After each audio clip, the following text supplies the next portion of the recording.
Et si je te disais que ceux qui parlent le moins sont souvent ceux qui dominent le plus? On t'a appris à t'exprimer, à convaincre, à t'imposer avec des mots. Mais personne ne t'a jamais expliqué que le vrai pouvoir, le pouvoir brut, celui qui impressionne et qui inspire, il ne crie pas, il se tait. Le silence n'est pas une absence. C'est une présence plus forte, une arme invisible que seuls les plus lucides savent manier. Pourquoi certains entrent dans une pièce et attirent immédiatement le respect, sans même ouvrir la bouche? Pourquoi d'autres s'agitent, parlent fort et ne sont jamais vraiment écoutés? Ce que tu vas découvrir dans cette vidéo, ce n'est pas une simple stratégie de communication. C'est une transformation intérieure, une manière de penser, d'être, d'agir.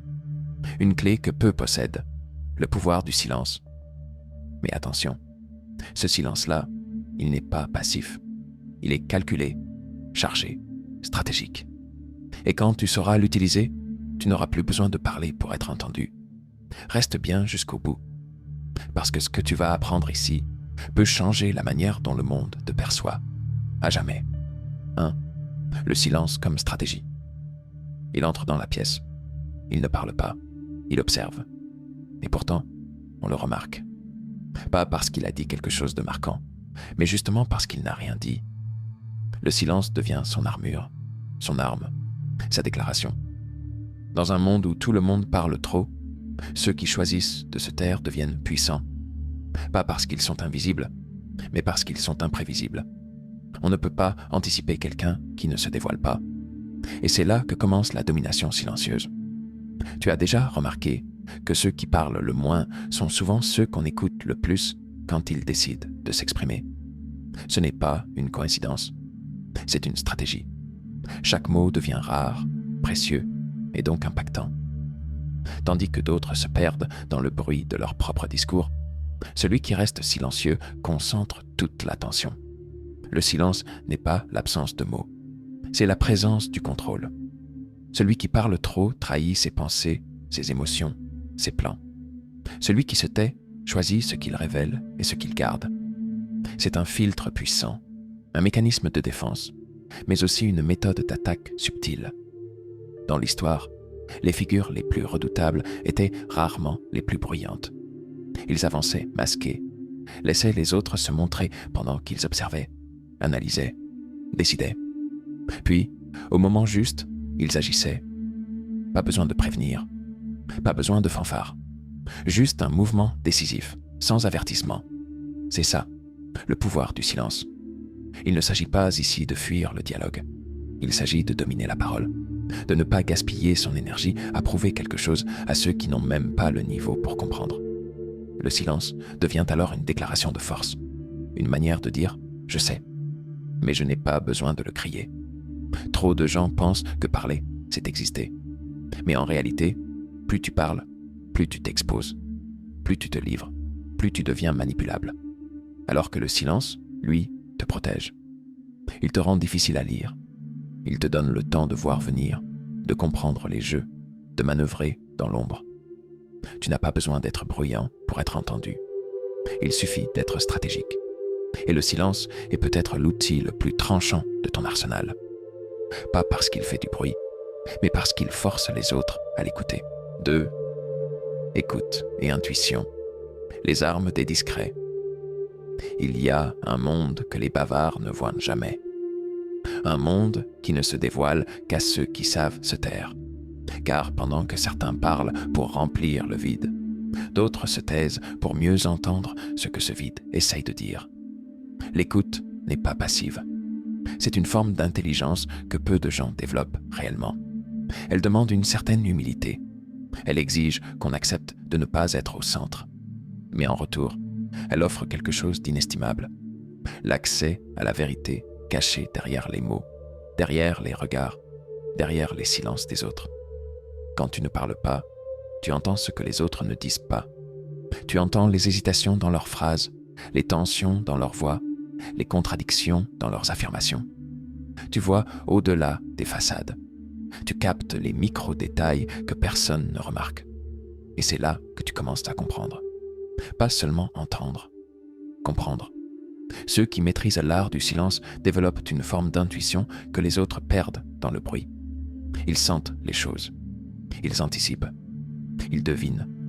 Parce qu'ils sont connectés à l'instant, à la vibration de la pièce, à l'énergie des gens. Ils ne sont pas distraits par le besoin de se faire entendre. Ils sont présents. L'intuition, ce n'est pas de la magie. C'est un muscle. Et ce muscle se renforce à chaque fois que tu choisis d'écouter au lieu de répondre. À chaque fois que tu résistes à l'envie de prouver quelque chose. À chaque fois que tu acceptes de ne pas intervenir, juste pour mieux observer. C'est dans ce silence que naît la clarté. Et cette clarté, elle te guide. Elle te fait prendre des décisions que d'autres ne comprennent pas. Elle te donne une longueur d'avance que personne ne voit venir. Parce que pendant que les autres réagissent, toi tu analyses. Pendant qu'ils parlent, toi tu lis entre les lignes. Tu sens ce qui vient. Ce n'est pas une faiblesse d'être discret. C'est un privilège que seuls les conscients peuvent porter. Ceux qui ont compris que l'information, le vrai pouvoir, ne se gagne pas en parlant plus fort. Il se gagne en écoutant plus profondément. Alors, sois le calme dans la tempête. Sois celui qui n'a pas besoin d'élever la voix pour percevoir ce que personne ne veut dire. Parce que dans cette écoute profonde, tu trouves une forme de vérité que les autres cherchent encore. Et c'est cette vérité-là qui te rend dangereux, imprévisible et silencieusement puissant. 3. Agir en silence. Construire dans l'ombre. Tu n'as rien à prouver. Tu n'as pas besoin d'annoncer ce que tu vas faire. Parce que ceux qui annoncent trop tôt construisent avec des briques fragiles. Les regards, les validations, les attentes. Mais toi, tu es différent. Tu avances sans bruit. Tu bosses pendant que les autres parlent. Tu construis pendant qu'ils critiquent. Et un jour, ils verront. Mais ce sera trop tard. Le vrai pouvoir, c'est de faire les choses sans chercher l'approbation, sans publier chaque progrès, sans expliquer chaque idée. Tu travailles dans le silence parce que tu sais que la réussite fait assez de bruit toute seule. Les gens n'ont pas besoin de savoir ce que tu fais. Ce n'est pas leur business. Leur opinion ne nourrit pas ton ambition. Ton plan, c'est ton sanctuaire. Et tu ne le livres pas au monde tant qu'il n'est pas prêt à être vu. Parce que tu comprends une vérité fondamentale. Ce qui est exposé trop tôt est attaqué trop tôt. Tu veux réussir. Alors ferme la bouche, ouvre les yeux et bouge. Ne cherche pas à impressionner les autres avec des mots. Impressionne-les avec ton silence et ton évolution. Laisse ton absence sur les réseaux faire plus de bruit que leur story. Laisse tes résultats parler, pendant que toi, tu restes introuvable. C'est dans l'ombre que naissent les légendes. Là où personne ne te regarde. Là où personne ne t'applaudit. C'est là que tu grandis vraiment. Parce que tu n'as que toi. Pas de scène, pas de projecteur. Juste ton mental, ton travail, ton feu intérieur. Et quand le monde te verra enfin, ce ne sera pas une surprise. Ce sera un choc. Ils se demanderont d'où tu viens, comment tu as fait. Parce qu'ils n'ont rien vu venir. Ils étaient trop occupés à parler. Et toi, tu étais trop occupé à bâtir. Alors, reste dans l'ombre. Affûte-toi. Renforce-toi. Peaufine ton projet. Améliore ton esprit. Cultive ton excellence en silence. Et le jour où tu te lèveras, ce ne sera pas un petit pas. Ce sera une entrée fracassante dans leur monde trop bruyant, avec la puissance de quelqu'un qui n'a jamais eu besoin d'en parler pour le devenir. 4. Le calme, source de pouvoir. Imagine un lac au lever du jour. L'eau est lisse comme un miroir. Pas une ride, pas un bruit. Pourtant, sous cette surface tranquille, des forces invisibles circulent, silencieuses, précises, implacables. Ce calme, ce n'est pas de la faiblesse. C'est une puissance maîtrisée. Le vrai pouvoir ne fait pas de bruit. Il n'a pas besoin de s'imposer. Il se ressent, comme le vent avant la tempête, comme le regard d'un lion avant qu'il bondisse. Ce calme-là, c'est un choix, une posture, une préparation. Toi aussi, tu peux être ce lac. Tu peux incarner cette force tranquille. Le monde court, s'agite, crie. Toi, tu restes posé. Tu n'es pas insensible, tu es centré. tu n'es pas lent, tu es méthodique. Et ce calme envoie un message plus fort que 1000 discours. Tu es en contrôle. Chaque personne puissante que tu admires a ce point commun, une tranquillité presque troublante. Pas parce qu'ils n'ont pas peur, mais parce qu'ils savent comment danser avec la peur sans qu'elle prenne le dessus. Le calme, c'est leur discipline. C'est ce qui les garde lucides quand tout brûle autour. C'est ce qui leur permet de voir clair quand les autres paniquent. Regarde un maître d'échecs. Il ne parle pas, il observe, il calcule. Il avance en silence, pièce par pièce, mouvement après mouvement. Et soudain, c'est échec et mat. C'est ça, le vrai pouvoir. Pas celui qui crie, celui qui agit avec précision, dans une paix intérieure inébranlable. Ton calme peut devenir ton arme. Pas contre les autres, contre toi-même, contre tes impulsions, contre cette petite voix qui veut réagir, se défendre, répondre. Non, tu choisis le silence. Tu choisis l'observation. Tu choisis de ne pas te disperser. Parce que tu sais que dans ce monde où tout s'accélère, celui qui reste calme voit plus loin. Il sent ce que les autres ne sentent pas. Il a ce recul qui lui permet d'anticiper pendant que les autres réagissent. Tu n'as pas besoin d'être bruyant pour être dangereux. Tu n'as pas besoin d'exploser pour dominer. Sois cette mer calme sous laquelle dort un raz-de-marée. Sois ce ciel limpide où gronde un éclair que personne ne voit venir. Le calme n'est pas absence de guerre. C'est une guerre déjà gagnée à l'intérieur. 5. Le langage non verbal des leaders silencieux. Il existe une forme de communication que la majorité ignore. Elle ne passe ni par les mots, ni par la voix. Et pourtant, elle parle en permanence. Elle influence, elle inspire, elle commande le respect sans jamais lever le ton. C'est le langage du corps, le langage des présences silencieuses. Observe les leaders discrets, leur posture, leur regard, leur rythme. Ils ne remplissent pas l'espace par des paroles, ils l'occupent par leur stabilité. Ils n'ont pas besoin de se justifier. Leur simple présence crée une dynamique, une tension subtile. Ils parlent par leur manière d'entrer dans une pièce, de s'asseoir, d'écouter. Ils imposent sans jamais interrompre. Un leader silencieux sait que tout en lui communique. Son deux droits expriment la solidité. Son regard direct témoigne de l'assurance. Ses gestes sont précis, jamais agités. Même son silence est un message. Je n'ai pas besoin de parler pour exister ici. Les bavards cherchent à convaincre. Les silencieux obligent à croire. Ceux qui savent maîtriser leur langage non verbal accèdent à un autre niveau d'influence.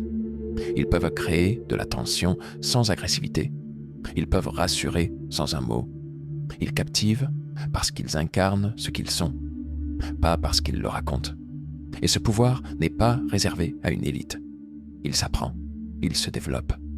En ralentissant, en observant, en prenant conscience de chaque geste, chaque mouvement de tête, chaque pause. Tu ne dois plus seulement parler, tu dois rayonner, de calme, d'intention, de solidité. Un silence accompagné d'un regard fixe peut déstabiliser plus qu'une phrase bien placée. Une respiration maîtrisée peut envoyer un signal de paix ou de puissance. Et le simple fait de rester immobile dans un chaos rend ton autorité instantanée. Ceux qui dirigent sans crier ont compris ceci. Le corps transmet tout ce que la voix trahit. Si ton discours dit « je suis confiant », mais que tes mains tremblent, personne ne t'écoute vraiment. Mais si tu te tiens fermement, solidement, tu n'auras peut-être même pas besoin de parler. L'influence durable naît de l'alignement entre l'énergie intérieure et l'attitude extérieure. Tu veux inspirer? Commence par incarner. Sois cohérent dans ton silence. Dis tout sans rien dire. Et laisse ton corps porter l'intensité de ton message. Dans un monde bruyant, celui qui sait se tenir devient immédiatement inoubliable. Maintenant, tu sais, le silence, ce n'est pas fuir, ce n'est pas être faible.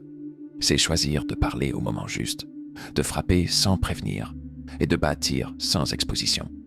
Tu peux continuer à faire du bruit, ou tu peux devenir cette présence rare qu'on n'oublie jamais. Tu peux chercher l'attention, ou tu peux la mériter en silence.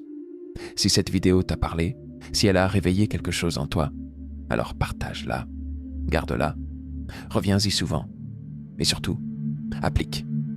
Car le silence sans action, ce n'est que de l'absence. Mais le silence avec intention, avec maîtrise, avec puissance, c'est là que commence ta domination. Tu n'as plus besoin de crier pour te faire entendre. Tu es la preuve vivante que le vrai pouvoir ne parle pas. 6. L'odeur d'ammoniac. Quand ton esprit est balisé comme un territoire à contrôler, tu rentres chez toi, tu poses tes affaires.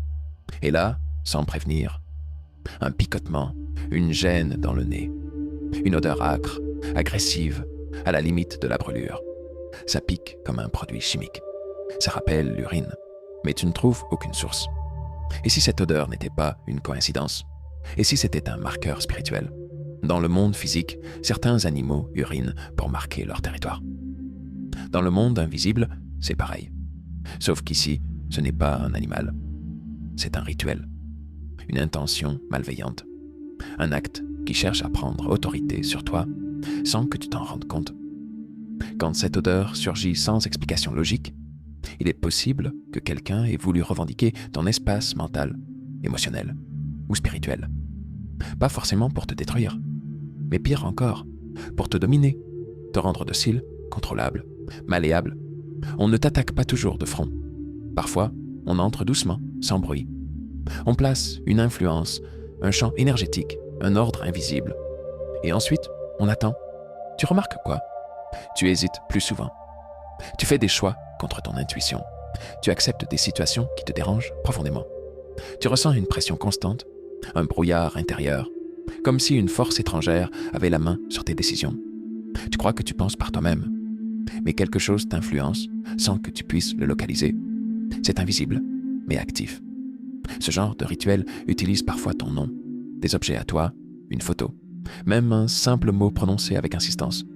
Et l'odeur que tu ressens, c'est le résidu énergétique d'une prise de pouvoir. Ton territoire spirituel a été marqué, sans ton autorisation. Et pendant que tu vis normalement, ton champ de décision est réduit. Ta volonté est étouffée. Ta capacité à dire non s'érode. Tu coopères avec des situations toxiques, sans comprendre pourquoi. Tu deviens prisonnier de chaînes invisibles. C'est subtil, mais c'est réel. Et plus tu l'ignores, plus ça s'installe. Cette odeur d'ammoniac, aussi discrète que corrosive, est le parfum de l'asservissement spirituel. Ce n'est pas un détail, c'est un système d'emprise. 7. L'odeur de vinaigre. Quand tout ce qui était doux devient amer, tu t'étais levé plein d'envie. Tu te souvenais de cette paix, de cette légèreté d'avant. Et puis, quelque chose a changé. Tu ne sais pas quand exactement, mais depuis peu, tout semble tourner au vinaigre. Littéralement. Tu sens une odeur, aigre, tranchante, presque acide, comme un mélange de moisissure et de colère. Une senteur sèche qui s'accroche au nez et au cœur. Tu vérifies ta cuisine, ton linge, rien, mais l'odeur reste. Et si ce n'était pas ton environnement, mais ta vie qui avait été trempée dans le vinaigre? Dans l'ombre, il existe un rituel aussi ancien que pervers, le bocal de vinaigre. On y met ton nom, une mèche, une photo, un objet personnel. Puis on verse le liquide acide et on prononce des mots, des malédictions, des demandes inversées, des incantations pour que tout ce qui est doux en toi devienne amer. Que ton bonheur se gâte, que tes relations se corrompent, que ta paix devienne poison. Et toi, pendant ce temps, tu sens que quelque chose cloche. Les gens changent d'attitude avec toi. Ton entourage devient sec et distant, froid. Tes projets s'évanouissent au moment de porter fruit. Tu entends des paroles qui blessent plus qu'avant. Tu ressens de l'aigreur même dans les sourires. Et tu doutes. De toi, des autres, du sens. C'est ça, l'effet du vinaigre. Il renverse, il déforme, il déstructure. Ce n'est pas la vie qui s'acharne. C'est une main spirituelle qui a tourné ton destin comme on tourne un couvercle hermétique. On a fermé le bocal. Et dans ce bocal, c'est toi qu'on a enfermé. L'odeur que tu sens, ce n'est pas un résidu de nettoyage. C'est que le cri silencieux de ton âme trempée dans une acidité surnaturelle. Tu commences à percevoir l'incohérence de ce que tu vis, mais tu ne sais pas d'où elle vient, parce qu'elle ne vient pas de toi. Elle vient de quelqu'un d'autre, quelque part, qui a voulu retourner ta lumière contre toi, et le vinaigre qu'ils ont utilisé n'était pas pour conserver. Il était pour corrompre. 8. L'odeur de moisi. Quand le silence cache une moisissure invisible, il n'y a pas de flaque, pas de fuite, pas de pluie récente. Et pourtant, ça sent l'humidité, le vieux, le stagnant, une odeur de moisi sans origine. Elle vient sans prévenir, comme une brise lourde qui glisse entre les murs. Ce n'est pas sale, c'est saturé.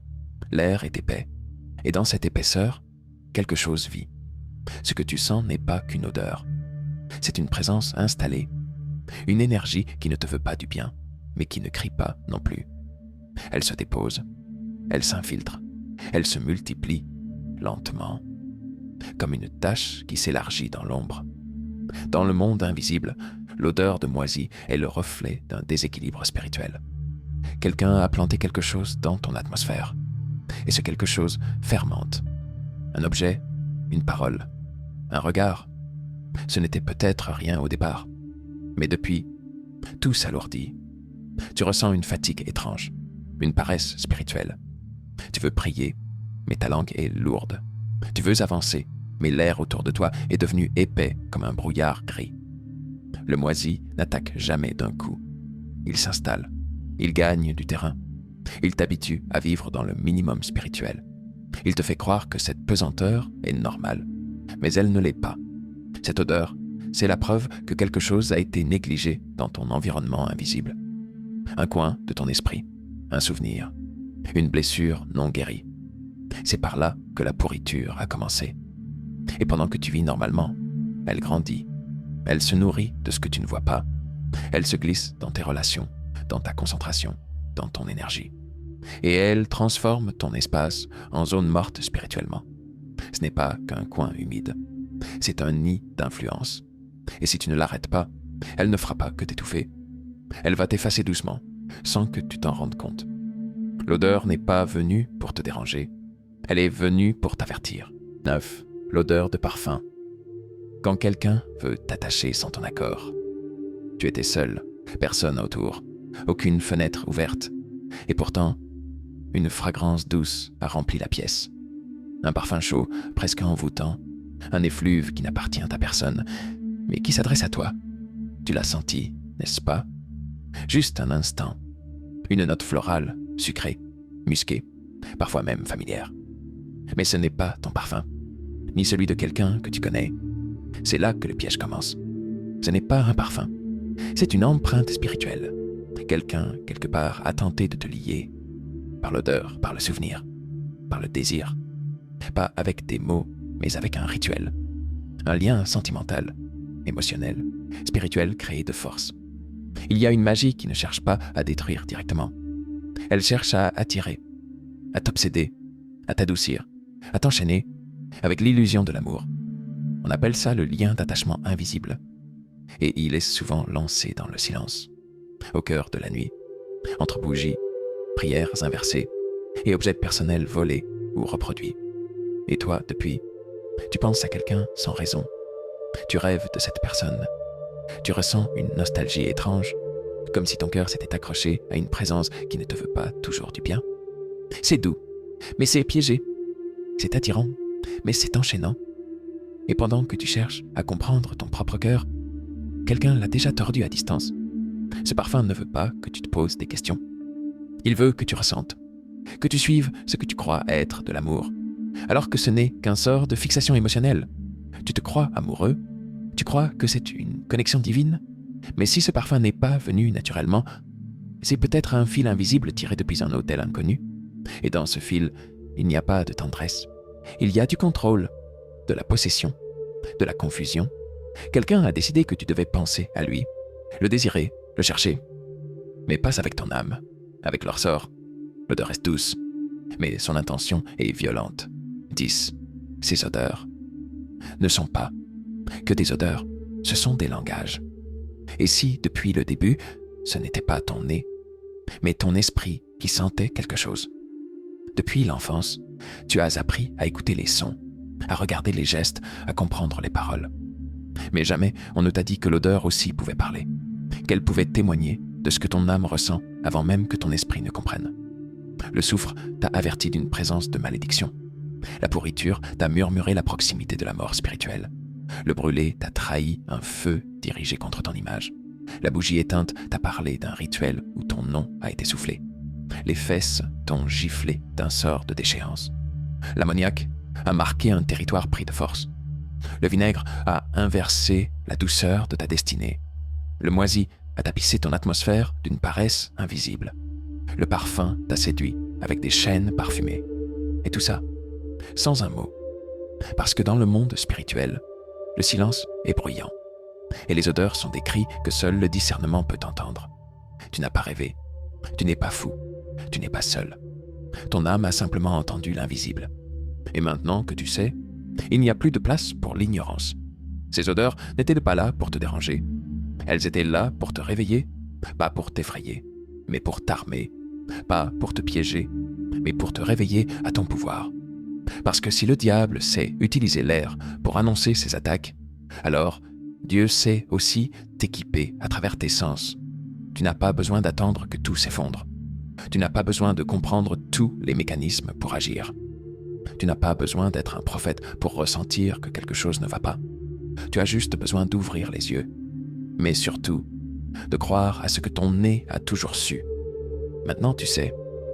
Tu ne pourras plus dire « je ne comprenais pas ce que je sentais ». Tu ne pourras plus ignorer ces signes qui te parlaient sans mots, ces odeurs qui racontaient une guerre silencieuse. Ce monde ne respecte pas ceux qui dorment. Il respecte ceux qui discernent. Alors lève-toi, nettoie ton espace, élève ta voix, protège ton atmosphère. Abonne-toi maintenant, non pas pour suivre une chaîne, mais pour t'équiper spirituellement. Partage cette vidéo avec quelqu'un que tu refuses de voir tomber dans le piège de l'ignorance. Commente si une de ces odeurs t'a déjà frappé sans que tu comprennes pourquoi. Tu n'es pas seul et tu n'es pas fou. Tu viens juste de percer un secret que l'ennemi aurait préféré que tu ignores. Ta guerre commence avec ce que tu sens, mais ta victoire dépend de ce que tu fais maintenant.